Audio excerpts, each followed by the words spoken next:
Welcome back to Muscle in the Morning. I'm Dave Palumbo, and today is Friday, November 8th, 2019. And let's find out what's going on in the world of bodybuilding and fitness. The lineup for this weekend's Japan Pro is shaping up to be a good one, especially in the 212 division, which is where we'll get our first look at veteran Errold Moore this season. Moore spent his entire prep anchored down at Gold's Venice under the watchful eye of the legendary Charles Glass, who has Errold looking better than I think we've ever seen him.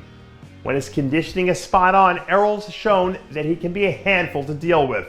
So if he takes care of business on that end of the spectrum, a top 5 finish is especially within striking distance.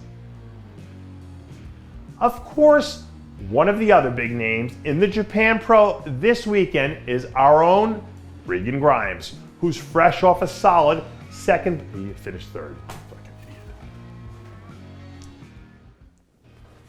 I don't know.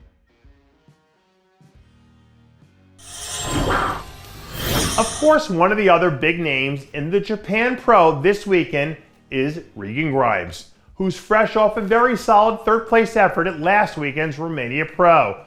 Even though I know he was disappointed with not getting the win in Romania, for me, looking at his performance, I think there were two big takeaways. Number one, this was a solid effort as he returned to the open division.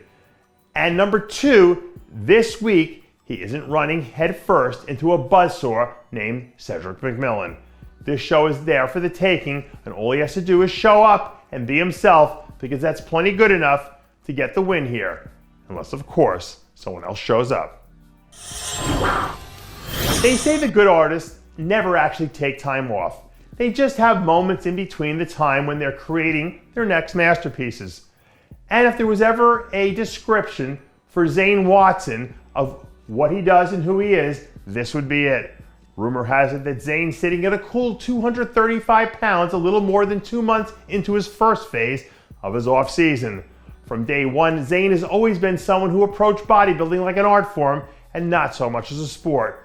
And I'm sure I won't be the only one of those Zaniacs out there who's curious to see what the next version of his masterpiece looks like next.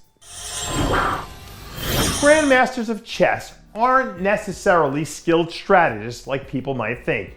It's more so that they're just really good at recognizing predictable patterns and making adjustments based on what they see.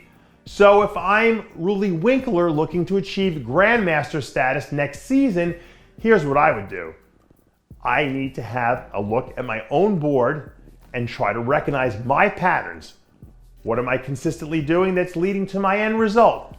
That's my starting point. From there, I have two options. I can keep falling into the same predictable patterns, or I can flip the script. I can do something different and therefore achieve a different result in the end. So if my goal is to be the one saying checkmate, now is the time when I need to start assessing and planning so I don't fall back into that same old pattern. And that does it for yet another edition of Muscle in the Morning. I'm Dave Palumbo, reminding you to always be true to your passions, and make sure to follow us on Facebook, Twitter, and Instagram.